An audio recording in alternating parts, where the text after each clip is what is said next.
नमस्कार, मैं हूं डॉक्टर शैलेश मोदनवाल। श्रेया ज्योतिष केंद्र में आप सभी का हार्दिक स्वागत करता हूं। अभी हमने कार्तिक मास का महात्म बताया, शास्त्रों के अनुसार उसका क्या महत्व है। इसी क्रम में कार्तिक मास की जब चर्चा आती है तो आंवले के वृक्ष की चर्चा करना भी जरूरी हो जाता है। कार्तिक में आंवले का बहुत बड़ा महात्म है। पद्म पुराण में इसकी कथा भी आई है।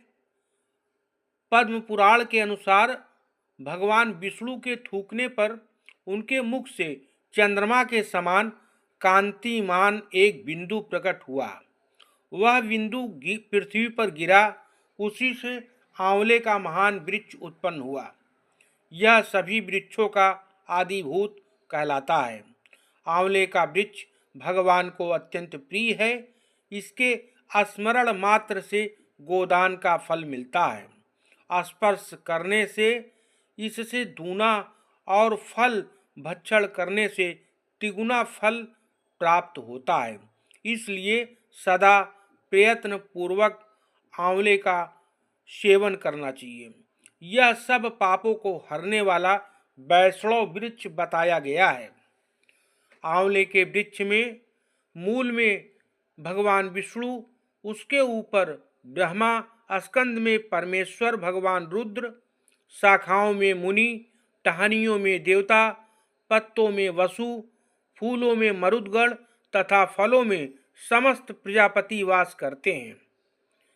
आमल की सर्वदेवमयी बताई गई है, अतः विष्णु भक्त पुरुषों के लिए यह परम पूज्य है। आंवले के वृक्ष के नीचे भोजन करने का बहुत बड़ा फल प्राप्त होता है। आंवले के नीचे देवताओं के पूजन का भी बहुत विशेष फल प्राप्त होता है। कार्तिक मास में आंवले के वृक्ष का पूजन अर्चन शास्त्रों में बतलाया गया है। घर के बाहर बगीचे में जाकर के पूजन करना चाहिए।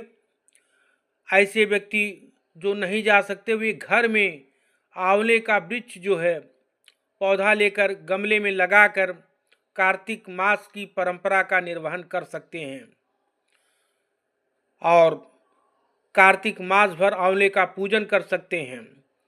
कार्तिक शुक्ला अक्षय नवमी के दिन जो है इसका आंवले का बहुत बड़ा फल बताया गया है और बहुत से लोग कार्तिक शुक्ला नवमी को आंवले के वृक्ष के नीचे पूजन करते हैं। तर्पण करने का भी विधान है। तर्पण का बहुत बड़ा फल कार्तिक शुक्ला नवमी को प्राप्त होता है, जो आंवले के वृक्ष के नीचे तुलसी माँ के गमले को रखकर भगवान शालिग्राम शिला के सन्मुख तर्पण करता है, उसको 100 गया श्राद्ध का फल प्राप्त होता है। ऐसा एक कथा ऐसी भी आई है पद्म पुराण में आंवले के वृक्ष के महात्म्य के विषय में, जिसका वर्णन हम कर रहे हैं। कथा है, एक चांडाल शिकारी वन में भूख से व्यथित हो आंवले के वृक्ष को देखा और उसके ऊपर चढ़कर उसके उत्तम फलों को खाने लगा। ऐसा करते हुए सहसा प्रारब्ध के अधीन वह वृक्ष से नीचे गिर गया और उसके प्राण पखेरु उड़ गए। वहां पहुंचे यमराज के दूत भूत प्रेतादि भी अथक प्रयास के बाद भी वहां से उसके प्राण को न ले जा सके।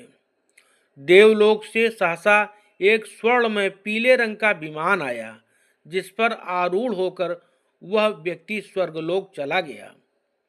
तो ऐसा माना जाता है कि अनेक व्रतों और अनुष्ठान से जो भी फल दुर्लभ है, वही फल आंवले के भक्षण अर्थात खाने मात्र से मिल जाता है। इसलिए आंवले का सेवन करना बहुत ही पुनीत बताया गया है।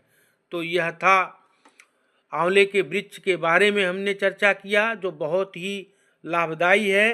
कार्तिक में इस आंवले के वृक्ष के नीचे देव का पूजन भोजन बहुत लाभदायी होता है, और आंवले का पूजन स्पर्श ये सब बहुत ही पुण्यदायी है। आपको मेरा पोस्ट अच्छा लगा हो तो लाइक करें, शेयर करें, सब्सक्राइब करें और मित्रों को बताएं, जिससे लोगों को जानकारी हो। और फिर मिलेंगे अगले वीडियो में, तब तक के लिए नमस्कार।